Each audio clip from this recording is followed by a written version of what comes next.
இங்க இருக்க ஒவ்வொருத்தரும் என்ன கொலகாரன தான்ல பாக்கா. இந்த ஜெயில் மாதிரி தான்ல வெளிய உலகமும். நாம வாழணும்னா எதிர்த்து சண்டை செய்யணும். சாப்பிட்டு பாருங்க, டேஸ்ட் சும்மா கெத்தா இருக்கும். Daily double roasted rava, the perfect rava. IBC Tamil நேயர்களுக்கு வணக்கம். இன்று நம்முடன் நேர்காணலில் அரசியல் விமர்சகர் ஜெகதீஸ்வரன் இணைந்திருக்கிறார். வணக்கம் சார். வணக்கம். தமிழ்நாட்டில் பரபரப்பான ஒரு அரசியல் சூழ்நிலை தான் எலெக்ஷனுக்கு அப்புறமே. தாவேக்கா குதிரை பேரம் பண்ணுறாங்கன்னு ஒரு புறம் திமுக குற்றம் சாட்டிட்டு இருக்கிற இன்னொரு நிலையிலே தாவேக்கா இங்கே இருக்கக்கூடிய நடக்கக்கூடிய ஆட்சியை கவிழ்ப்பதற்கு திமுக திட்டம் போடுறாங்க. அதன் அடிப்படையில் இப்போ ஒரு 9 பேருக்கு மேலே அரெஸ்ட் பண்ணியிருக்காங்க. இது 180 கோடிக்கு மேலே இந்த அமௌண்ட்டை வச்சு எம்எல்ஏக்களை விலைக்கு வாங்க திட்டம் போட்டிருக்காங்க. இதில் ஒரு கார்ப்பரேட் நிறுவனம் தலையிட்டிருக்கு. அது மட்டும் இல்லாமல் சென்னையில் ஒரு 5 ஸ்டார் ஹோட்டலில் தங்கி இதுக்கான அந்த முன்னேற்பாடுகள்லாம் நடந்துச்சு. இதோடைய பின்னணியில் அசோக்குமார், முன்னாள் அமைச்சர் செந்தில் பாலாஜியோடைய தம்பி அசோக்குமார், செந்தில் பாலாஜி இவங்கெல்லாம் இருக்காங்கன்றதும் ஒரு குற்றச்சாட்டாக வச்சுட்டு இருக்கக்கூடிய சூழ்நிலையில் தாவேக்கா அரசை கவிழ்ப்பதற்கு உண்மையிலேயே திமுக சதி பண்ணுறாங்களா? ஏன்னால் சிறிது காலத்துக்கு முன்பு தான் முன்னாள் முதல்வர் ஸ்டாலின் பேசியிருந்தார், இந்த ஆட்சி நீண்ட காலத்துக்கு நீடிக்காதுன்றது. ஸோ இதை மைண்டில் வச்சுட்டு தான் இதெல்லாம் பேசினாரான்றதும் நிர்மல்குமார் இப்போ கேள்வி எழுப்புறாரு. எப்படி பார்க்குறீங்க சார் இப்போ நடக்கக்கூடிய சூழ்நிலை? நீங்கள் தேர்தல் முடிந்த உடனே திமுகவும் அதிமுகவும் சேர்வதற்கான முயற்சிகள் செய்தார்கள் அப்படிங்கிறத இன்னைக்கு வரைக்கும் இன்னும் சொல்லப்போனால் ஒவ்வொரு அமைச்சராக முன்னாள் அமைச்சர்கள் தாவேக்களை இணையும் பொழுதும் இதை தான் ஒரு பாட்டாவே பாடிடுறாங்க. முதன்மையாக குற்றச்சாட்டை தான் வைக்கிறாங்க. அதில் நமக்கு நிறைய கேள்விகள் இருக்குது. நீங்கள் இதை முன் வச்சு மே 4ஆம் தேதி 5ஆம் தேதி கடுமையான குற்றச்சாட்டு இதை முன் வச்சு நான் உடனடியாக கட்சி விட்டு போகிறேன்னு சொல்லியிருந்தீங்கன்னா பரவாயில்லப்பா, ஒரு உண்மையான அதிமுக விசுவாசிப்பா, ஒரு 60 நாட்கள் நாங்கள்லாம் கோமாவில் இருந்தோம், இன்றைக்கி தான் திடீர்னு கண்ணு முழிச்சோங்கிற மாதிரியும், இல்லை ஒவ்வொரு சனிக்கிழமை தான் நாங்கள் கண்ணு முழிப்போம், அது வரைக்கும் நாங்கள் கோமாவில் இருப்போங்கிற மாதிரி தான் உங்களோட செயல்பாடு ஏற்கனவே இருக்கின்றது. இன்னொன்று, நீங்கள் அது பேசப்பட்டது உண்மையானு கேட்டிங்கன்னா அரசியல் புரசலாக பேசப்பட்டது உண்மைதான், முயற்சிகள் நடந்தது உண்மைதான். ஆனால் முயற்சிகள் நடந்த எந்த அளவுக்கு உண்மையோ அதை தடுத்தது உண்மை, நமக்கு அதுவும் தெரியும். ஏன்னா திமுக ஆட்சி அமையலை. அப்போ ஒரு குரல், ஏதாவது ஒரு குரல் இப்படியே சொல்லுவோமே, உதயநிதி அவர்கள் இதை விருப்பப்பட்டார் அப்படின்னு நீங்கள் குற்றச்சாட்டு வச்சிங்கன்னா, தங்கம் தென்னரசோ கனிமொழியோ திமுக எதிர்காலத்தை காலி பண்ணணும் நீங்கள்லாம் வேலை பார்க்குறீங்களான்னு எதிர்குரல் எழுப்பியதும் உண்மை. அதிமுகலையும் சில பேர் எடப்பாடி சரி நம்ம முதலமைச்சராகலாம்னு நினைச்சாருன்னா அதில் இதுவும் சில எதிர்குறர்கள் நம்ம சேர்வதன் மூலியமாக நம்ம அதிமுக சூனியமாக்குறீங்களான்னு கேட்டது உண்மை. அப்போது எதிர்குறல்கள் வலுவான காரணத்தில் தான் இது நடக்காமல் போயிருச்சு. அது ஒன்று. தாவேக்கா ஆட்சி அமைச்சாங்க. அப்படிப்பட்ட ஒரு முயற்சியை தப்புன்றதானே இப்போ உங்களுடைய வாதமாக? கண்டிப்பாக தப்பு தான், நான் சொல்கிறேன் இல்லையா. அந்த தப்புங்கிறது நம்ம சொல்கிறத தாண்டி கட்சிக்குள்ளேயே அந்த குரல் கேட்டுருச்சுன்னு சொல்கிறேன். ஏங்க நீங்கள் முதல்ல எடப்பாடி பழனிசாமி அவர்களை சிஎம் ஆக்கலாங்கிறதுக்கு முன்னாடி உதயநிதி ஸ்டாலினே சிஎம் ஆக்கலாம்னு பேசியிருக்காங்க.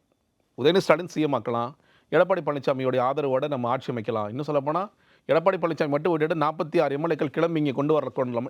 எவ்வளவோ நிறைய தியரிஸ் ஃப்ளோட் ஆகுது, நிறைய தியரிஸ் பேசப்பட்டிருக்கிறது. பட் ஆனால் எதுவும் ஏன் கடைசியாக நடக்கல. கடைசியாக திருமாவளவன் அவர்களும் பேசுகிறாரு, ஐயுஎம்எல் பேசுகிறாங்க, இதெல்லாமே பேபி பேசினார், இதெல்லாமே பேசுனாங்க. அதனால் முயற்சிகள் நடந்தது உண்மைதான். முயற்சிகள் நடக்கலன்னு யாருமே மறுத்தலாம், இன்னும் பேசவே முடியாது. திமுக மறுத்து பேச முடியாது. அதிமுக முயற்சிகள் நடந்த எந்த அளவுக்கு உண்மையோ அதை தடுத்தது முழு உண்மை. ஏன்னா தடுக்காமல் எல்லோருமே இது ஒத்து போயிருந்தாங்கன்னா விஜய் அவர்கள் ஆட்சி அமைச்சிருக்க முடியாது.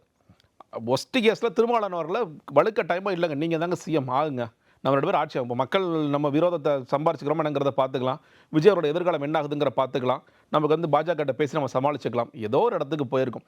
இது எதுவுமே நடக்காமல் விஜய் அவர்கள் தான் ஆட்சி அமைத்தார். அப்படின்னா இந்த முயற்சிகள் நடந்ததை தடுத்தவர்கள் வெளியிருந்து யாரும் தடுக்கலை, உள்ளேருந்து தடுத்து அதை முடிச்சிட்டாங்க. அது ஒன்று. இப்போ இன்றைக்கி அதற்கு பிறகு இப்போ தாவேக்கா கூட்டணி ஆட்சி தான் நடந்துகிட்டு இருக்கு. கூட்டணி ஒரு கூட்டமும் வச்சாங்க. இந்த கூட்டத்தில் திருமாவளவன் போய் சேர்வதன் மூலியமாக ஒரு செய்தி எல்லாருமே சொல்கிறாங்க, இந்த கூட்டணியில் நாங்கள் தொடர்கின்றோம் அப்படிங்கிற சொல்லிட்டாங்க. கம்யூனிஸ்ட் மட்டும் அந்த கூட்டத்தில் கலந்து காட்டியும் வெளியிருந்து நாங்கள் ஆதரவு கொடுக்குறோம், இந்த ஆட்சியை ஒருபோதும் நாங்கள் கவிழ்க்க மாட்டோம். இப்போ திமுக இந்த ஆட்சியை கவிழ்க்கணும்னு வச்சுக்கோங்களேன், முதல்ல அவங்க பேச வேண்டியது யார்கிட்டன்னு கேட்டிங்கன்னா திருமாவளவன் அவர்கள்ட்ட, கம்யூனிஸ்ட்டுக்கிட்ட, ஐயுஎம்எல் கிட்ட, நீங்கள் மற்றவர்கள்ட்ட தான் பேசணும். கூட்டணி கட்சிகளெல்லாம் பிரிஞ்சு வந்தால் தான் இது முதல்ல சாத்தியமே ஆகும். கூட்டணி கட்சிகள் யாருமே இல்லாமல் இதை கவிழ்க்க முடியுமாங்கிறது பெரிய சந்தேகம். ஏன்னா இன்றைக்கி அவங்களுக்கு கம்ஃபர்டபுளான நம்பர்ஸ் வந்துருச்சு. இன்னும் தொகுதிகள் வேறு கிட்டத்தட்ட 7 தொகுதிகள் காலியாக இருக்குது. அப்போ 7 தொகுதிகள் காலியாச்சுன்னா நீங்கள் 118 114 இருந்தாலே அந்த நம்பர்ஸ் போதுங்கிற மாதிரி தான் இன்றைக்கி கதை ஓடிட்டுருக்கு. அப்போ ஒரு பக்கம் இவங்க ரொம்ப ஸ்ட்ராங்காக இல்லைங்க, இதை நாங்கள் உடைக்க மாட்டோம், இந்த ஆட்சியை 5 வருஷம் தொடர்வதற்கு தான் நாங்கள் வேலை செய்வோம் தவிர அதை உடைக்க மாட்டோம் சொல்லிட்டாங்க. இப்போ நேரடியாக தாவேக்கா எம்எல்ஏக்களை தூக்குறதன் மூலியமாக சரிங்க என்ன பண்ண போகிறீங்க, சபாநாயகருக்கு எதிரான நம்பிக்கை வாக்கெடுப்பு கொண்டு அவர் கவிழ்க்க போகிறோம். சரி, கொண்டு வந்தால் என்ன நடக்கும்? கொரோனா உத்தரவை மீறி நீங்கள் வாக்களித்தீர்கள் சொல்லிட்டு அவங்கெல்லாம் உடனடியாக ஆளுங்கட்சியாக இருக்கிறாங்க, ரொம்பலாம் டைம் எடுத்துக்க மாட்டேன், சபாநாயகர் உடனே தகுதி நீக்கம், அடுத்த நிமிஷம் தகுதி நீக்கம் மட்டும் போயிட்டே இருப்பார். இதனால திமுக பயனடையுமா? நீங்கள் எலக்டோரலாக பயனடையுமா? அடையாது. மக்கள் மத்தியில் என்ன பேச்சு வரும்? நீங்கள் முன்னாடி வந்து விஜய் அவர்கள் மேலே விமர்சனம் என்பது நிறைய இடங்களுக்கு பிரச்சாரம் போகாமல் ஜெயிச்சிட்டாரு. நான் சொல்கிறேன், இந்த மாதிரி ஒன்று பண்ணாங்க உண்மையாக இருந்தால் விஜய் அவர்கள் வீட்டில் படுத்துக்கிட்டு எடப்பாடி பழனிசாமியும் ஸ்டாலின் அவர்களும் 2 பேர் சேர்ந்து கை குலுக்கிற மாதிரி ஃபோட்டோ போட்டு படுத்துக்கிட்டே ஜெயிக்கலாம். அந்த போஸ்டரை மட்டும் ஊர் ஃபுல்லாக ஒட்டுங்கப்பா, போதும்ப்பா, நான் வெளியில் வந்து பிரச்சாரம் பண்ணால் எனக்கு போர் அடிக்குதுப்பான்னு சொல்லிட்டு போயிடலாம். சப்போஸ் இந்த திமுகவும் அதிமுகவும் சேர்றாங்க, திமுக ஆட்சியை கவிழ்க்கிறாங்க, இது எது நடந்தாலும் இது நடக்கும். அதை திமுக காரங்களுக்கும் கண்டிப்பாக தெரியும். திமுக அவ்வளோ ஒன்றும் முட்டாள் இல்லை. நீங்கள் வந்து இன்னுமே திமுகவை ஏற்றுக்க முடியலையே, ஆமாம் ஏற்றுக்க முடியலை. திமுக வந்து இன்னுமே அதை நம்ம எங்கே தோத்தோங்கிறத அக்செப்ட் பண்ணுறாங்களோ அக்செப்ட் பண்ணலை. உதயநிதி அவர்களுக்கு கோபம் இருக்கும், ஸ்டாலின் அவர்களுக்கு கோபம் இருக்கும், சேகர்பாபுக்கு கோபம் இருக்கும். அதை கடுமையாக காட்டணும்னு முயற்சி பண்ணுவாங்க. ஆனால் பிடிச்சாலும் பிடிக்காட்டியும் அவர் தான் முதலமைச்சர். அதை நீங்கள் ஏற்றுக்கிட்டு தான் ஆகணும். உங்களோட தோல்விகளுக்கான காரணத்தை நீங்கள் 4.5 லட்சம் கருத்துக்கள் வந்திருக்குன்னு முன்னாள் முதல்வர் சொன்னார். அதற்கு பிறகு ஒரு குழு அமைச்சு அந்த கருத்துக்கள்லாம் கேட்டீங்க. அந்த கருத்துக்கள் அடிப்படையில் நீங்கள் நடவடிக்கை எடுத்து கட்சியை எப்படி சீரமைக்கிறதா நீங்கள் வேலை செய்யணுமே தவிர இந்த மாதிரியான முயற்சிகளை ஒரு பகிரதமான முயற்சிகளை நீங்கள் பண்ணீங்கன்னா இதனால் உங்களுக்கு தான் பின்னடைவு. இல்லை சார், 6 மாத காலத்துக்கு நாங்கள் எதுவுமே பண்ண மாட்டோன்றதை வந்து முன்னாள் முதல்வர் ஸ்டாலினே பேசினார். ஆமாம். ஆனால் அவரே வந்து இந்த ஆட்சி நீடிக்காது அப்படின்றதையும் பொது மேடையிலே பேசுகிறாங்க. அதில் அவர் கிளாரிட்டியும் கொடுக்குறாரு. இந்த ஆட்சி நீடிக்காதுன்னு நான் சொல்கிறதுக்கு காரணம் மக்களே உங்களை தோற்கடிப்பார். எந்த மக்கள் உங்களுக்கு வாக்களித்து கொண்டு வந்தார்களோ அந்த மக்களே உங்களை தோற்கடிப்பார்கள் தான் சொல்லி தவிர இந்த ஆட்சி நீடிக்காமல் அவர் இப்போ ஒன்றும் இல்லைங்க. இடைத்தேர்தல் நடக்குது. இப்போ நடக்க போகின்ற இப்போ இன்னைக்கு பேசும்போது 7, நீங்கள் இந்த ரிலீஸ் பண்ணும்போது அது 8 கூட ஆகிடும், என்ன வேணாலும் ஆகும். இன்னும் சொல்லப்போனால் இடைத்தேர்தல் நடக்கும்போது 11 கூட ஆகும். இப்போ சில பேர் ரிப்போர்ட்டர்ஸ்லாம் சில பேர் பேசுவோம், சார் இந்த 11 தொகுதி இடைத்தேர்தல் எப்போ சார் நடக்குது? என்னங்க 11 நீங்கள் சார் 11 நடந்துரும் சார், எப்படி நீங்கள் ஒன்றும் கவலைப்படாங்க சார்ங்கிறாங்க. அப்போது இந்த 11 தொகுதி இடைத்தேர்தல் நடக்குதுன்னு வச்சுக்கோங்களேன். அப்போ அதில் யார் ஜெயிக்க போகிறாங்க? தாவேக மறுபடியும் எல்லா இடங்களையும் ஸ்வீப் பண்ணுறாங்களா, இல்லை ஒருவேளை திமுக ஜெயிக்கிறாங்களா? அப்போ மக்களுடைய மனசு எப்படி மாறி இருக்கா? இதில் ஆன்டி இன்கம்பன்சி இவங்களுக்கு ஏதாவது வந்திருக்கா, இல்லை திமுக மறுபடியும் கொண்டு வராங்களா, இல்லை அதிமுக வென்ற தொகுதிகள் காலையினால அதிமுக ஏதாவது எட்ஜ் எடுக்கிறாங்களா? இதையெல்லாம் பார்த்து மறுபடியும் சில பேருக்கு யோசனைகள் வரலாம். ஆனால் அதுக்கு அர்த்தம் வந்து ஒட்டுமொத்தமாக நாங்கள் இப்படி வந்து ஆட்களை தூக்கி திமுக வந்து ஆட்களை தூக்கி செய்வாங்க அப்படிங்கிறதெல்லாம் நம்பும்படியாக இல்லை. இன்னொன்று, இவ்வளவு தொகை கொடுக்குறாங்க, இவ்வளவு 180 கோடி வரைக்கும் கொடுக்குறாங்க அப்படின்னா சில செய்திச்சாளர்கள் போடுறாங்கன்னா அவ்வளவு தொகை கொடுத்தாலும் திமுக ஒரு ஆளை தூக்குவாங்களா அப்படிங்கிறது மிகப்பெரிய கேள்விக்குறி. இன்னொன்று, விஜய் அவர்களுடைய ரசிகர் மன்றத்தில் இருந்தவங்க, மக்கள் மன்றத்தில் இயக்கத்தில் இருந்தவங்க, அவங்க அவ்வளோ எளிதாக அங்கே போயிடுவாங்களான்னு கேட்டிங்கன்னா அவர்கள் போவதற்கான வாய்ப்புகளும் இந்த சைடில் என்ன சொல்கிறாங்கன்னா, பட் திமுகவோட குறி வந்து அந்த மக்கள் மன்றத்திலிருந்து ஆரம்ப காலத்திலிருந்து விஜய் கூட பயணிக்கிறவங்களா இருக்காது, கிடையாது. இப்போ ஊத்தங்கரை எம்எல்ஏ இளையராஜா அவரு தேர்தலுக்கு முன்பு தான் அதிமுக இருந்து ஆக்சுவலாக விஜய் அவர்கள் அதிகாரப்பூர்வமாக அறிவித்த வேட்பாளரே அவரே கிடையாது. ஸோ அப்படி இருக்கக்கூடிய சூழ்நிலை திமுகவுடைய குறி வந்து இந்த மாதிரி நபர்கள் தான் வச்சு டார்கெட் பண்ணுறாங்க. இன்னும் நிறைய எம்எல்ஏக்கள் கூட பேச்சுவார்த்தையும் நடந்திருக்கு. புகார் கொடுத்துருக்கு ஒரு எம்எல்ஏ, இன்னும் நிறைய எம்எல்ஏக்கள் கூட பேச்சுவார்த்தை நடந்திருக்கு. இங்கே ஒரு குரூப் செயல்பட்டுருக்காங்க. இன்றைக்கி வந்து போலீஸ் வந்து அவங்கள அரெஸ்ட் பண்ணி கஸ்டடி எடுக்கிறாங்கன்னா இதில் ஏதாச்சும் ஒன்று இல்லாமல் போலீஸ் வந்து இது ஒரு நரேட்டிவ் செட் பண்ணுறதுக்காக இவங்களெல்லாம் கைது பண்ணி இந்த மாதிரி வந்து ஃபேக்காக ஒரு ஆதாரத்தை ரெடி பண்ணி திமுக வந்து இந்த மாதிரி ஆட்சி கவிழ்ப்புக்கு வந்து முயற்சி பண்ணுறாங்கன்ற அடிப்படையில் பொய்யா யாரையும் இந்த மாதிரி அரெஸ்ட் பண்ண முடியாது ஒரு குரூப் ஆஃப் பீப்புளை. ஸோ அப்போ பண்ணியிருக்காங்கன்னா கண்டிப்பாக அதில் ஏதோ ஒரு நடந்திருக்கு. ஸோ இதன் பின்னணியில் யாரோ வந்து ஆக்சஸ் பண்ணியிருக்காங்க. ஸோ அதை நோக்கி தான் இப்போ காவல் சொல்கிறேன். நீங்கள் நான் இது வந்து சில பேர் இருந்திருக்கலாம். ஒட்டுமொத்தமாக திமுக இந்த பிளான் பண்ணுறாங்க, என்ன சொல்ல திமுக தலைமையே அந்த பிளானோட ஒர்க் பண்ணுறாங்களா அப்படின்னா அது பெரிய முட்டாள்தனமாக இருக்குன்னு நான் சொல்கிறேன். அவர்கள் அந்த மாதிரி செய்ய வேண்டிய அப்படி ஒரு அவசியம் ஏற்பட்டுச்சுன்னா அது அவங்களுக்கு தான் பெரிய பேக்ஃபயர் ஆகும். இரண்டாம் கட்ட தலைவர்கள் நீங்கள் சொன்னீங்க திமுக தலைமை இரண்டாம் கட்ட தலைவர்கள் யாராவது ஒரு சிலர் இது சரியாக இருக்கும் அப்படின்னு முயற்சி பண்ணியிருக்கலாம். அவங்க சில புரோக்கர்ஸ் மூலியமாக இந்த வேலைகளை பார்த்துருக்கலாம். அப்படி பார்த்தாங்கன்னா அது வந்து சக்ஸஸ் ஆகுமான்னு கேட்டிங்கன்னா சக்ஸஸ் ஆகிறதுக்கான வாய்ப்புகள் குறைவு. இந்த பக்கம் நீங்கள் இவ்வளோ காசு கொடுத்து இவங்களை ஆட்களை கூட்டிகிட்டு வந்து என்ன பண்ணுவீங்க? இதன் மூலம் ஆட்சியை கவிழ்த்தர முடியுமா? சபாநாயகர் மேலே நம்பிக்கை வாக்கெடுப்பு செய்வதன் மூலியமாக, நம்பிக்கையில்லா தீர்மானம் கொண்டு வர மூலியமாக இது வெற்றி பெற வைக்க முடியுமான? வெற்றி பெற வைக்கவும் முடியாது. மக்கள் மன்றத்தில் நீங்கள் அம்பலப்பட்டு போவீங்க. அப்படிங்கும் போது இந்த முயற்சி என்பதே நிச்சயமாக பெரிய ஃபெயிலியர் நோக்கி தான் கொண்டு போகும். திமுக கட்சிக்கும் பெரிய ஃபெயிலியர் ஆகும். அடுத்தாக ஒரு தேர்தல் மாதிரி வருகிறதுனா அதுக்கும் ஃபெயிலியர் ஆகும். இது நிச்சயமாக முட்டாள்தனமான முடிவு தான். இன்னொரு புறம் இன்னொன்று சொல்கிறாங்கன்னா, இப்போ நேற்று தாவேக்காவில் பார்த்தீங்க, புது மாவட்டங்கள்லாம் பிரித்து மாவட்ட செயலாளர்கள் எம்எல்ஏக்கள் இருக்கவங்கள வந்து மாவட்ட செயலாளர்களாக போட்டிருக்காங்க. ஸோ நிறைய பேர் அமைச்சர் பதவி கிடைக்காதல சில எம்எல்ஏக்கள் புதுசாக வந்தாங்கல்ல, புதுசாக இருந்தவங்கலாம் சிலர் அதிருப்தியில் இருக்காங்க. ஸோ அவங்கள வந்து ஆனால் அமைச்சர் பதவி உடனடியாக கொடுக்க முடியாது. ஸோ அதற்காக தான் அந்த மாவட்ட செயலாளர் பதவி கொடுத்த பின்னாடியும் இந்த மாதிரியான ஒரு கணக்கு இருக்குது. ஏன்னா டக்குன்னு இப்போ நிறைய பேர் வந்து அமைச்சர் பொதுச் செயலாளர் புஷி ஆனந்த் அவர்கள் வந்து ப்ரெஷர் போடுறாங்க, நீங்கள் பதவி கொடுங்க, அப்படி இல்லைன்னா அவங்க வந்து இந்த மாதிரி ஆல்டர்னேட் ஏதாச்சும் ஒரு ஸ்டெப் எடுக்கக்கூடாது அப்படின்றதுக்காக தான் இந்த ஒரு மாவட்ட செயலாளர் பதவினாலும் இன்னொரு புறம் வந்து இல்லைங்க, அது இருக்க தான் செய்யுது. ஏன்னா இன்றைக்கி என்ன பிரச்சனைனா மாவட்ட செயலாளர் தான் பவர்ஃபுல்லாக இருக்கார். தாவேக்கை பொறுத்த வரைக்கும் எப்படி திமுக அதிமுக மாநில செயலர் இருந்தாலும் அதே மாதிரி பவர்ஃபுல்லாக இருக்கணும்னு நினைக்கிறாரு. இப்போ உதாரணத்திற்கு இன்றைக்கி வந்து ஜுடிஷியரில் அப்பாயின்மெண்ட்ஸ் வருது. நீங்கள் வந்து பிபிக்கு ப்ளீடருக்கு இதுக்கெல்லாம் வருது. இதெல்லாம் நம்ம போடணும்னு அவர் நினைக்கிறார். அப்போ அந்த ஊரில் ஒரு எம்எல்ஏவும் இருக்கார். அந்த தொகுதி சார்ந்த எம்எல்ஏ அவர் நான் பண்ணணும்னு இது நினைக்கிறார். இப்போ நீங்கள் ஒரு கூட்டம் ஒன்று போட்டால் அந்த கூட்டத்தில் அவரும் இருக்கணும்னு நினைக்கிறார், இவரும் இருக்கணும்னு நினைக்கிறார். இந்த மாதிரி சிக்கல்கள்லாம் ஏற்படுது. அப்போ இது தவிர்க்கணும் அப்படின்னா அவங்க எம்எல்ஏ என்ன சொல்கிறாங்க, எங்களுக்கு மாவட்ட செயலர் ஒத்து வர மாட்டேங்கிறார், நாங்கள் புதுசாக வந்து எங்களை மதிக்க மாட்டேங்கிறார், அப்போ எங்களை மாவட்ட செயலர் ஆக்குங்க அப்படிங்கிற குரல் கேட்குது. இது ரிவர்ஸ் கிடையாது. நான் என்ன சொல்கிறேன், ரிவர்ஸுக்கும் சில ஆசைகள் இருக்கும். இப்போது உதாரணத்துக்கு மதுரையிலேருந்து ரெப்ரஸன்டேஷன் இல்லை. நீங்கள் மதுரை விஜய் அன்பன் எஸ்ஆர் தங்கபாண்டி அவங்கெல்லாம் வந்து ரொம்ப காலமாக இருக்கிறவங்க தான். பட் அவங்களுக்கு அமைச்சர் பொறுப்பு கிடைக்கல. இப்போ அவங்களுக்கு என்ன யோசனை இருக்கும், நமக்கும் அமைச்சர் பொறுப்பு வந்தால் கரெக்டாக இருக்கும். இன்னும் சொல்லப்போனால் நமக்கு பின்னாடி வந்த கட்சியில் வந்து தேர்தலுக்கு முன்னாடி ஒரு நாளைக்கு முன்னாடி சேர்ந்தவங்களுக்கெல்லாம் கூட அமைச்சர் பொறுப்பு வாங்கிட்டாங்க சில பேர். நம்மளால் வாங்க முடியலங்கிற கோவம் இருக்கும். பட் அவர்கள் அதுக்காக அங்கே ஷிஃப்ட் ஆகிடுவாங்களா அப்படிங்கிறதுக்கு. பட் இந்த பிரச்சனை ஓடிட்டு தான் இருக்குது. இந்த மாவட்ட செயலாளர்களுக்கும் புதிதாக வந்த எம்எல்ஏ மாவட்ட செயலர் எந்த பொறுப்புலையும் இல்லாமல் நீங்கள் அந்த லிஸ்ட்டில் கழக நிர்வாகின்னு இருந்திருக்கும் பேரெல்லாம். அந்த கழக நம்ம கூட கவுண்ட் பண்ண கிட்டத்தட்ட 70 பேர் தான் மாவட்ட செயலாளர்கள். மீதி எல்லாருமே வந்து கழக நிர்வாகிங்கிற பேரில் போட்டாங்க. அந்த கழக நிர்வாகிகளாக வென்றவர்களுக்கு ஒரு சிக்கல் இருக்கிறது. இவங்க நம்ம பேச்சை கேட்கறதுல அப்போ எங்களுக்கு பொசிஷன் தான், கட்சிக்குள்ள பொசிஷன் கொடுங்க. இது இங்கே மட்டும் இல்லைங்க. இப்போது செங்கோட்டையன் அவர்கள் பின்னாடி 70 பேர் வந்தாங்க. அந்த 70 பேரில் சத்யபாமா உட்பட அவங்க என்ன கேட்குறாங்க, எங்களுக்கு பொசிஷன் தான் கொடுங்கன்னு சொல்லி தராங்க. எங்களை நான் அமைச்சராகுன்னு பார்த்தோம் நடக்கலை. அப்போ நான் கட்சியில் என்ன பொறுப்பில் இருக்கேங்கிறத உறுதிப்படுத்துங்கிறாங்க. பஸ்யானந்த் அவர்களை மேக்ஸிமம் தவிர்க்கிறார். இல்லை முடியாது, செய்ய முடியாது. பொண்ணில் புதுசாக வந்தாங்க இல்லையா, இப்போது சனிக்கிழமை ஆட்கள் எடுக்கிறாங்க. இப்போ அமைச்சரால் வந்த கடம்பூர் ராஜு, உடுமலை ராதாகிருஷ்ணன், எம்சி சம்பத், இன்றைக்கி வந்து விஜயபாஸ்கர், விஜயபாஸ்கர், எம்ஆர் விஜயபாஸ்கர், இவர்களுக்கெல்லாம் கட்சியில் என்ன பொறுப்பு? நீங்கள் யூஸ்வலாக நீங்கள் திமுக அதிமுக பார்த்துருக்கலாம். ஒருத்தர் போனார்னா அன்றைக்கி சாயந்தரமே கழக அறிவிப்புன்னு சொல்லிட்டு பொதுச் செயலாளரில் லெட்டர் கொடுத்துருவார். செந்தில் பாலாஜி சேர்ந்த உடனே நடந்துச்சு இல்லையா. இன்றைக்கி கிட்டத்தட்ட ஒவ்வொரு சனிக்கிழமையும் கிட்டத்தட்ட ஒரு 6 சனிக்கிழமையாக அது நடந்துகிட்ருக்கு. இந்த 6 சனிக்கிழமையில் சேர்ந்தவர்களை நீங்கள் கீழே இருக்கிற தொண்டர்கள், அடிமட்ட தொண்டர்கள்லாம் விட்டுருங்க, மேலே இருந்த நிர்வாகிகளுக்கே இன்னும் பொறுப்படாமல் இருக்கிறாங்கல்ல. அப்போது நீங்கள் என்ன மெசேஜை பாஸ் பண்ணுறீங்கன்னு ஒன்று இருக்குல்ல. அப்போ இது வந்து என்ன நடக்குதுன்னா, எம்எல்ஏ இருப்பவர்கள் அவர்களுக்கு இது பெரிய சிக்கலாக மாறிட்டு இருக்கு. அப்போ பொறுப்பு கொடுங்கிறது அந்த சண்டை நடக்க தான் செய்யுது. பவர் சென்டர்ஸாக நிறையா உருவாகிறது செய்ய தான் செய்யுது. நீங்கள் வந்து இப்போ இன்றைக்கி வர்ற ஆட்களை, இந்த அதிமுகலேருந்து வர நபர்களே யார் மூலியமாக வராங்கன்னு கேட்டிங்கன்னா, நிறைய பேர் செங்கோட்டை நினைக்கிறாங்க. இல்லை, ஆதவ ஒரிஜினா தான் கொண்டு வரார். ஆதவ ஒரிஜினா ரொம்ப பிளான் பண்ணி இவங்களாம் கொண்டு வர. ஏன்னா அவர் எப்படி பார்க்குறாரு, புஸ்யானந்த் அவர்களுக்கு ஒரு பெரிய கூட்டம் இருக்குது. நீங்கள் வந்து எனக்கு நான் ஒரு அமைச்சராக இருக்கேன், ஒரு பவர் சென்டராக இருக்கேன், பட் ஆனால் எனக்கு பெரிய கூட்டம் இல்லை. அதை உருவாக்குறதுக்கும் இந்த அதிமுக நபர்கள் நமக்கு சரியாக இருப்பார்கள். நாளைக்கு ஒரு கிரைசிஸ் வரும்போது நம்ம பின்னாடி யார் நிற்பாங்க அப்படிங்கிறதுக்கும் அவர் சேர்த்து தான் வேலை செய்கிறாரு. அப்போ அந்த மாதிரியான வேலைகள் இங்கே நடந்துக்கிட்டு இருக்கு. ஆனால் புஸ்யானந்த் அவர்களுக்கு இதில் ஏற்பு இருக்கான்னா ஏற்பே இல்லை. அவர் அன்னையிலேருந்து இன்னைக்கு வரைக்கும் வெளியே இருந்து எதுக்கு நமக்கு ஆளு, நமக்கு தளபதி தானே எல்லாம், தளபதி முகம் தானே ஓட்டு போட்டாங்க, எதற்காக நம்ம ஆட்களை கொண்டு வரணும். அதுவும் குற்றச்சாட்டுகள் நிறைய பின்னணியில் இருக்கவங்களும் அதெல்லாம் பெரிய கவலை இல்லைங்க அவருக்கு. குற்றச்சாட்டு இருந்தாலும் குற்றச்சாட்டு இல்லாட்டி என்ன, யாருமே வேண்டாம். நீங்கள் என்ன பிரச்சனைனா, ஒருத்தர் உள்ளே வரும் பொழுது அவர் என்ன கேட்குறாரு, இந்த மாவட்டத்தில் எனக்கு என்ன பொசிஷன் கொடுக்க போறேன்னு கேட்குறாரு. அப்போ ஏற்கனவே இருக்கிற மாவட்ட செயலாளர் என்ன பண்ணுறாரு, அவர் எவ்வளோ தூரம் ரெசிஸ்ட் பண்ண முடியுமோ ரெசிஸ்ட் பண்ணுறாரு. இப்போது சமீபத்தில் இந்த கட்சியில் இணைய நிகழ்வில் அமைச்சர் ஆதவ ஒரிஜினா அவருடைய பேச்சு இந்த கரூர் கூட்ட நெரிசல் சம்பவத்தை பற்றி பேசியிருந்தார். திமுகவுடைய சதி, காவல்துறையை வச்சு ஒரு சதி பண்ணி தான் வந்து இத்தனை பேரை வந்து கொண்டிருக்காங்க. அதோடைய பாவம் தான் வந்து, அந்த மக்களுடைய பாவம் தான் இப்போது களத்தூரில் வந்து ஸ்டாலின் அவர்கள் தோத்தார்.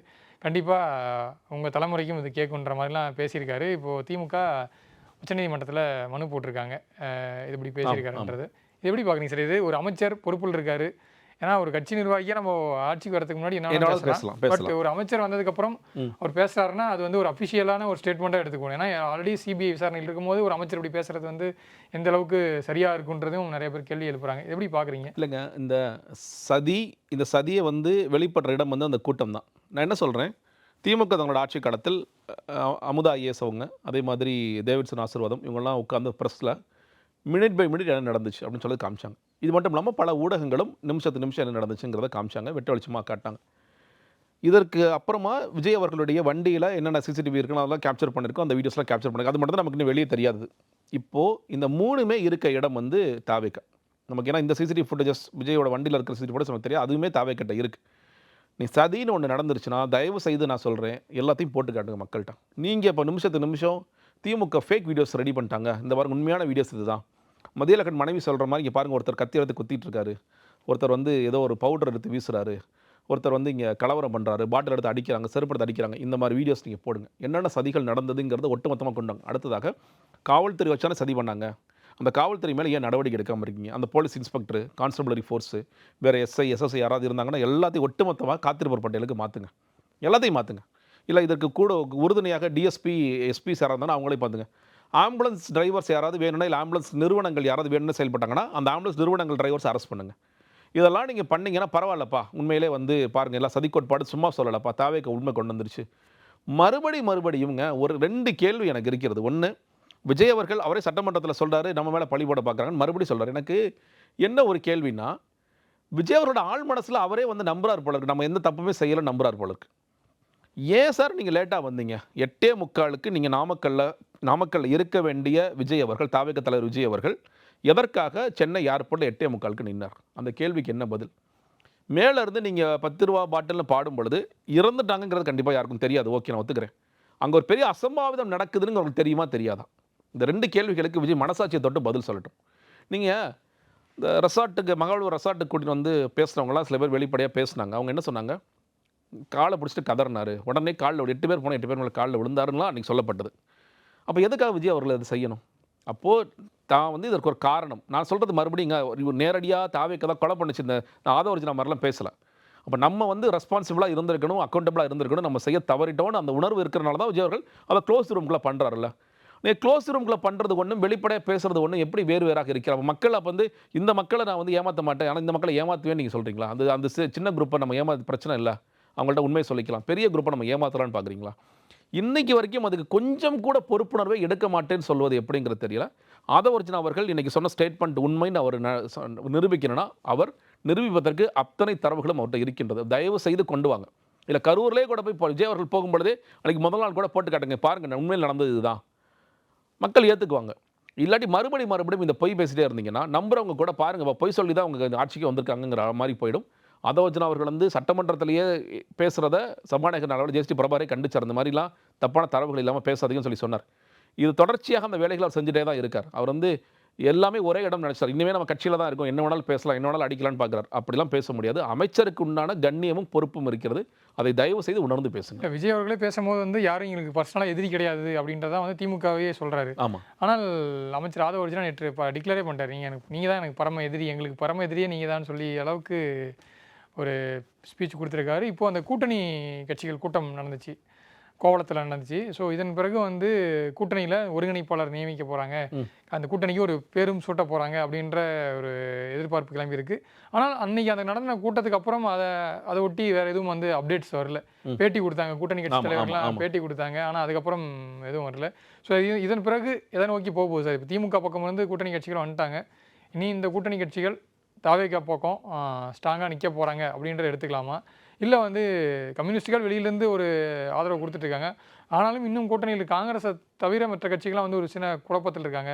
திருமாவளவன் வந்து இன்னும் என்ன முடிவு எடுக்கிறது, இன்னும் திமுக கூட்டணியிலேருந்து வெளியேறினு அஃபிஷியலாக அவங்க வந்து அறிவிக்கலை.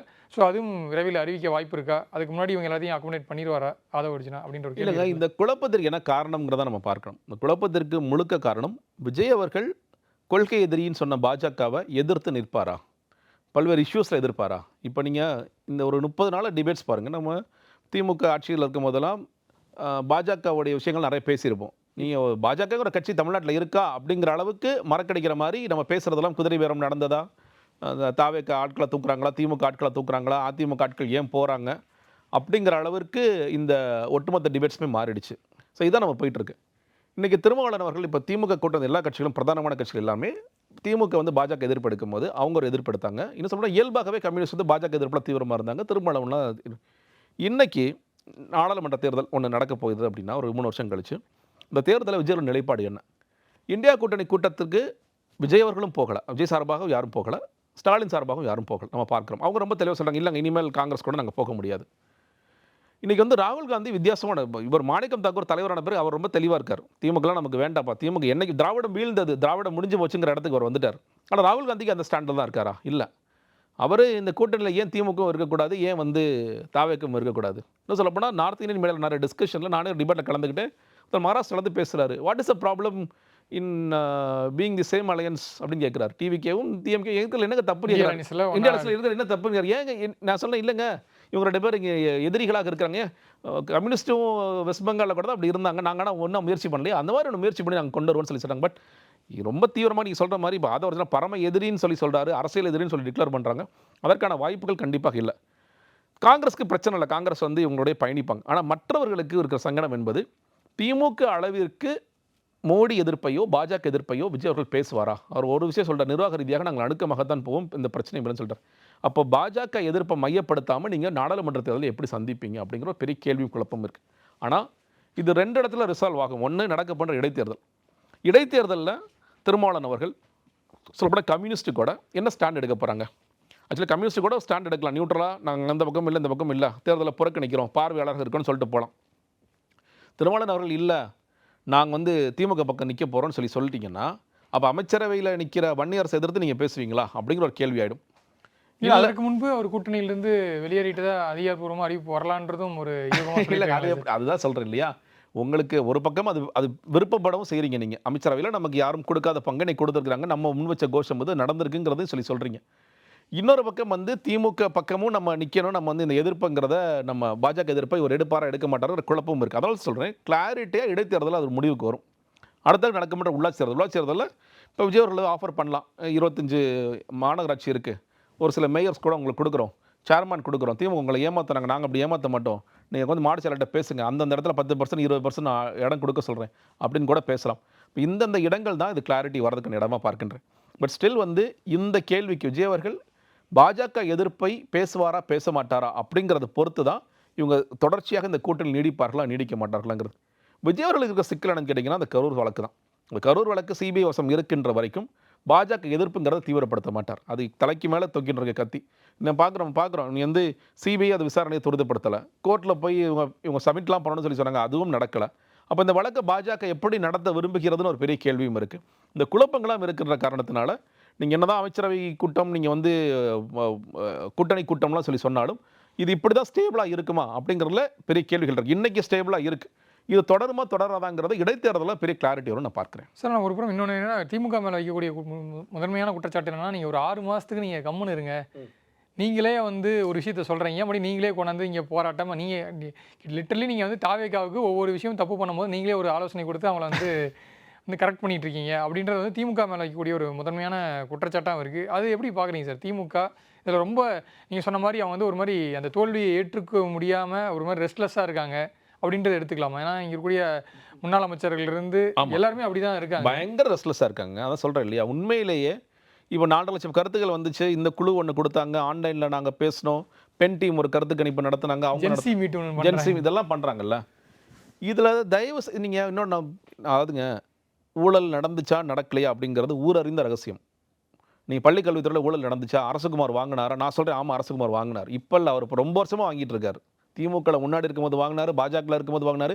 அவர் சதா வந்து டிபி ஆஃபீஸில் தான் கிடப்பார். இந்த வேலைகளை தொடர்ச்சியாக பார்த்துட்டு இருந்தார். அவர் புதுக்கோட்டைக்காரர் தான். புதுக்கோட்டையில் நான் சொல்கிறது 25 வருஷம் முன்னாடி இந்த வேலை பார்த்துட்டு இருக்காரு. அவர் 25 வருஷத்துக்கு முன்னாடி இந்த வேலை பார்த்துட்டு இருக்காரு. இப்போ இல்லைங்க, நான் சொல்கிறேன் சில விஷயங்களை நீங்கள் பேசாமல் தவிர்த்துட்டு போயிடணும். ஏன்னா கரப்ஷன் இருந்துச்சு, ஆமாம் திமுகவும் பண்ணாங்க, அதிமுகவும் பண்ணாங்க, பெர்சன்டேஜ் வேரியாக இருக்கலாம், எல்லா துறையிலையும் ஊழல் இருக்கத்தான் செஞ்சது. இன்னைக்கு டக்குன்னு வந்து புனிதர் வேடமெல்லாம் போட்டிங்கன்னா போட முடியாது. இதை வந்து நீங்கள் ஒன்று கண்ணும் காணாமல் பேசாமல் இருக்கணும். இல்லை இனிமேல் நாங்கள் ஆமாம் தவறு செஞ்சு இவ்வளோ தவறு நடந்துருச்சு, நாங்கள் வந்து பார்ட்டியை வளர்க்குறதுக்கு வேறு வழி இல்லாமல் நாங்கள் உங்கள்கிட்ட வாங்கிட்டோம், இனிமேல் நாங்கள் திருந்திட்டோம், ஒன்று இந்த ஸ்டாண்டுக்காவது வரணும். நீங்கள் அதெல்லாம் வந்து ரொம்ப மோசமாக ஹேண்டில் பண்ணுறாங்க.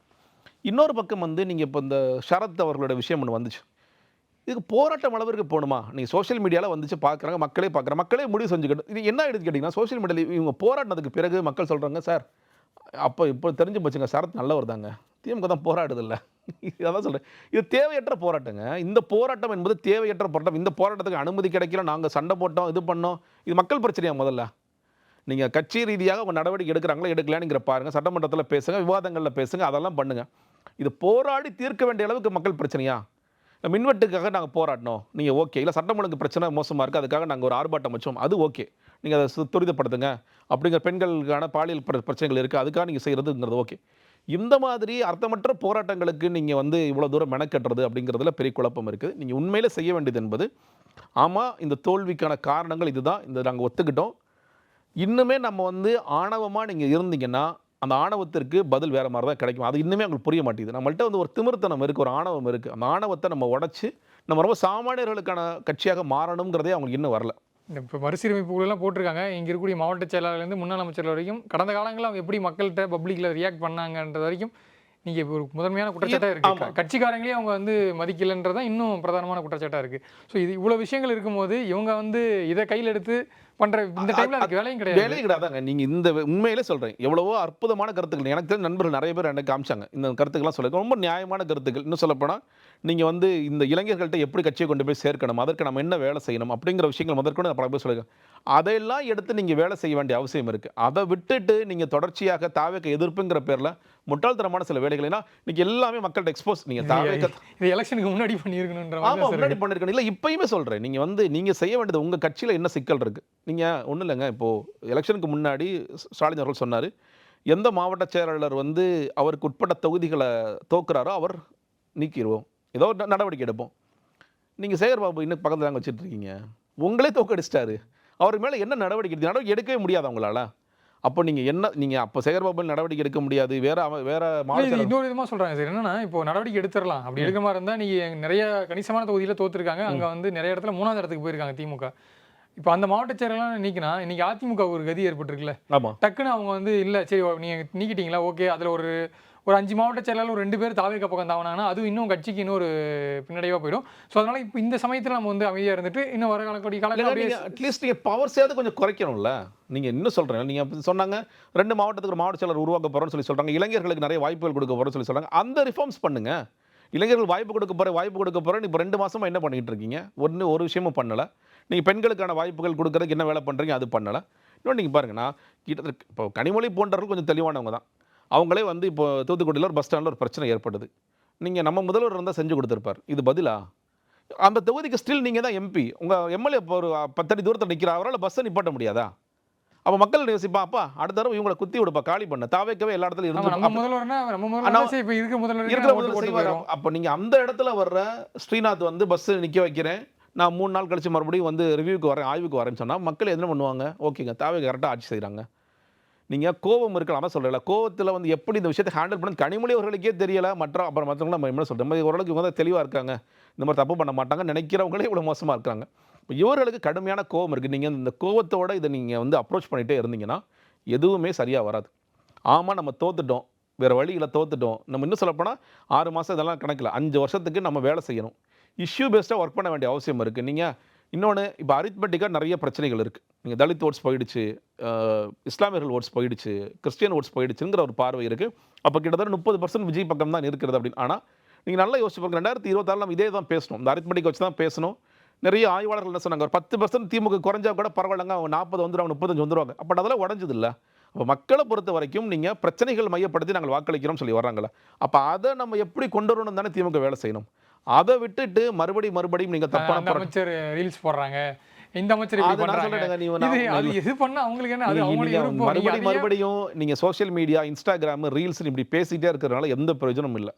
நீங்கள் பாசிட்டிவ் நீங்களும் ரீல்ஸ் போடுங்க. அப்படி ஒன்று யோசிச்சிங்கன்னா உங்களோட ID wing, social media wing, நாங்கள் ஆட்சி காலத்தில் இந்த சாதனைகள்லாம் செஞ்சோம், அப்படி நீங்கள் ரீல்ஸ் போட்டுட்டு போங்க. மறுபடியும் ரீல்ஸ் போட்டாங்கன்னு சொல்லுங்க. நான் இப்படி சொன்னீங்க, குழந்தைகள் சொல்லி பெற்றோர்கள் வாக்களித்தார்கள், ரைட். நான் சொல்ல குழந்தைகள் சொல்லி வாக்களிக்காத எத்தனை பெற்றோர்கள் எனக்கு தெரியும். நீ சொன்னால் சொல்லிக்க, நான் திமுக தான் ஓட்டு போடுவேன். இல்லை நான் உனக்காக சொல்கிறேன், ஆமாம் விசில் தான் ஓட்டு போட்டேன், ஆனால் உண்மையில் போட திமுகக்கு. ஏன் அவங்க போடல அப்படின்னு கேட்டிங்கன்னா, எனக்கு திமுக பிடிச்சிருக்கு, நான் திமுக போட்டேன் குழந்தை. ஆனால் இவங்களுக்கு திமுக பிடிக்கல. அடிப்படையில் பெற்றோர்களுக்கு திமுக மேலே ஒரு அயற்சி இருக்குது. அதை குழந்தை சொல்கிறத குழந்தை மேலே நம்ம ஏற்றி விடுறோம், அவ்வளோதான். அதை புரிஞ்சுக்காமல் மறுபடியும் குழந்தைய பண்ணிருச்சு. நீங்கள் சினிமா ஒரு காரணமாக நிச்சயமாக காரணம் தான், அதெல்லாம் இல்லை. பட் சினிமா தான் காரணம், இன்ஸ்டாகிராம் தான் காரணம், சோஷியல் மீடியா தான் காரணம். நீங்கள் அதான் சொல்கிறேன். இப்போ நம்ம பார்க்குறோம்ல, நீங்கள் இவ்வளோ ஊழல் நடந்திருக்கு. ஆமாம், ஊழல் நடந்திருக்கு. மக்களுக்கு அப்புறம் பெரிய கோபம் வருதப்பா, திமுக அதிமுக 2 பேரும் ஊழல் பண்ணிக்கிட்டே இருக்கிறாங்க. இதுக்கு ஏதாவது ஒரு முற்றுப்புள்ளி வராதா? நம்ம ஏன் முயற்சி பண்ணி பார்க்கக்கூடாது? இது தப்பான்னு நான் கேட்குறேன். அப்போ முயற்சி பண்ணியிருக்காங்க, ஒன்று நடந்திருக்கு. அப்போ அதை நீங்கள் வந்து நம்ம செய்ய தவறிய விஷயம். அதே மாதிரி இப்போது ஆட்சியில் பங்கு கொடுத்து 8 பேர் தலித்துகள் இவர் வந்து அமைச்சர்கள் ஆக்கியிருக்காரு. இதை ஏன் திமுக செய்ய வேண்டியதானே? உங்களுக்கு யார் தடுத்து வச்சிருந்தா? இல்லை, கூட்டணி அமைச்சரவை தமிழ்நாட்டுக்கு செட் ஆகாதுன்னு கடந்த காலத்தில் சொன்னாங்க. செட் ஆகாதுங்கிறதுல மக்கள் ஏற்றுக்க மாட்டாங்க. மக்கள் ஏற்றுக்க. எந்த மக்கள்கிட்ட போய் நீ கருத்து கேட்டீங்க? மக்கள்கிட்ட போய் கருத்து கணிப்பு நடத்துனீங்களா? 1 லட்சம் பேர் கருத்து கணிப்பு நடத்தணும் சார். அவங்கள சொல்லிட்டாங்க சார், நீ கூட்டணின்னு சொல்லி சொன்ன நான் உனக்கு ஓட்டே போட மாட்டேன் சொன்னாங்களா? கூட்டணி அமைச்சரை அமைச்சு இப்போ இது எந்த மக்கள் ஏற்றுக்கிட்டாங்க? அப்போ நான் இன்னொரு சொல்லவா, இப்போ நீங்கள் நாளைக்கு இந்த கூட்டணியே உடையுது, தாவேக்கோட கூட்டணி உடையுது, திருமாவளவன் அவர் வராரு, கம்யூனிஸ்ட் வராங்க, ஐயோமலே வராங்கன்னு வச்சுக்கோங்க, மறுபடியும் அவங்க வைக்கிற முதல் டிமாண்ட் என்ன? அமைச்சரவையில் இடம் வேணும், கூட்டணி ஆட்சி. அமைச்சரவை. ஸ்டாலின் இல்லை அதெல்லாம் முடியாதுப்பான்னு சொல்லுவாரா? சொல்ல முடியாது. விஜய் அவர்கள் செய்த மிகப்பெரிய மாற்றம். இனிமேல் தமிழ்நாட்டில் கொஞ்சம் வருஷத்துக்கு, ரொம்ப வருஷத்துக்கு கூட்டணி ஆட்சி தான். அது திமுக ஆட்சியும் வரட்டும், அதிமுக ஆட்சி வரட்டும், இதை நீங்கள் உடைக்கவே முடியாது. அப்போ இதை மக்கள் மேலே ஏற்றாமல், ஆமாம் நம்ம தாராளமாக நம்ம கொடுக்கலாம், நம்ம கொடுத்துருந்தாங்கன்னா இன்றைக்கி அதுலேயும் அவங்க கூடுதலாக வேலை செஞ்சுருப்பாங்க.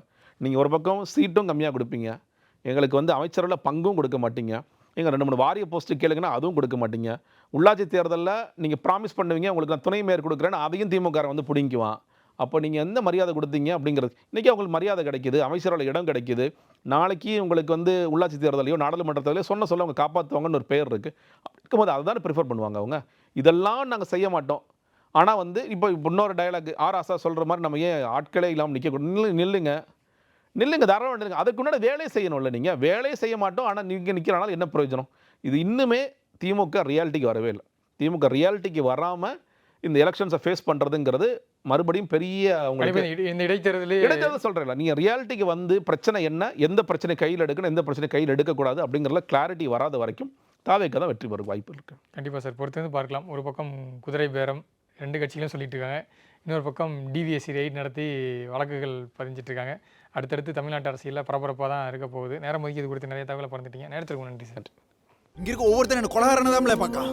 இந்த ஜெயில் மாதிரி தான்ல வெளியே உலகமும். நாம வாழணும்னா எதிர்த்து சண்டை செய்யணும். சாப்பிட்டு பாருங்க, டேஸ்ட் சும்மா கெத்தா இருக்கும். Daily double roasted rava, the perfect rava.